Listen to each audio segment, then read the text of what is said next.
ఈరోజు భారత వికలాంగుల హక్కుల పరిరక్షణ సమితి ఆధ్వర్యంలో వికారాబాద్ జిల్లా పరిగి బస్టాండ్లో ఏదైతే రాష్ట్ర ముఖ్యమంత్రి రేవంత్ రెడ్డి గారు అసెంబ్లీ ఎన్నికల్లో వికలాంగులందరికీ కూడా ఆర్టీసీలో ఉచిత ప్రయాణ సౌకర్యం కల్పిస్తామని చెప్పి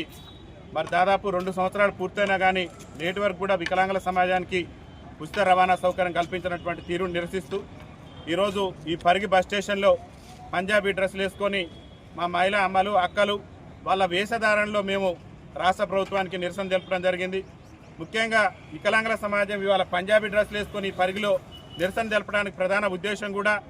రాష్ట్ర ముఖ్యమంత్రి రేవంత్ రెడ్డి గారే మేము అధికారంలోకి వస్తే అదే నెలలో వికలాంగుల పింఛన్ 6,000 రూపాయలు చేస్తాం, మేము అధికారంలోకి వస్తే అదే నెలలో వికలాంగుల అట్రాసిటీ చట్టాన్ని అమలు చేస్తాం, మేము అధికారంలోకి వస్తే ఆర్టీసీలో వికలాంగులకు ఉచిత ప్రయాణ సౌకర్యం కల్పిస్తాం, రాష్ట్రంలో వికలాంగుల బ్యాక్లాగ్ ఉద్యోగాలను భర్తీ చేస్తాం, రాష్ట్రంలో వికలాంగుల సంక్షేమ శాఖను ప్రత్యేక శాఖ గుర్తిస్తామని చెప్పేసి అనేక హామీలు ఇచ్చినటువంటి రాష్ట్ర ముఖ్యమంత్రి రేవంత్ రెడ్డి గారు మరి ఎన్నికల సమయంలో ఇచ్చినటువంటి హామీల్లో ఏ ఒక్కటి కూడా నెరవేర్చకుండా 2 ఏళ్ల పరిపాలన పూర్తయింది. 2 ఏళ్ల పరిపాలనలో వికలాంగుల సమాజానికి ఏ ఒక్క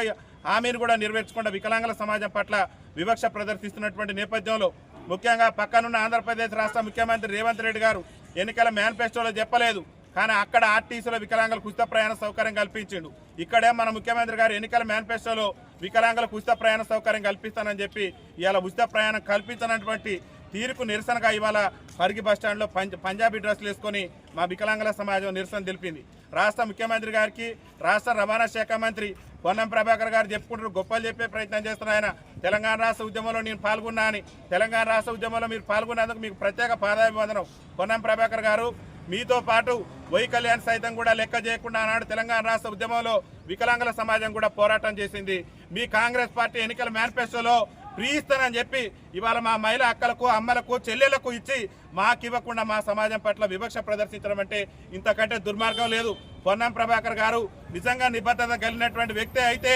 వెంటనే ఆయన రాజీనామా చేయాలి, లేకుంటే వికలాంగులకు ఉచిత రవాణా సౌకర్యం అన్న కల్పించాలని చెప్పేసి ఈ పరిగి బస్టాండ్ వేదిక మీద ఇవాళ పంజాబీ డ్రెస్సులు వేసుకొని మా నిరసన చెప్తున్నాం. రాష్ట్ర ముఖ్యమంత్రి గారికి రాష్ట్ర మంత్రి గారికి చలనం కలిగి వెంటనే వికలాంగులకు ఈ రోజు నుంచే ఉచిత రవాణా సౌకర్యం కల్పించే విధంగా చర్యలు తీసుకోవాలని చెప్పేసి మేము డిమాండ్ చేస్తూ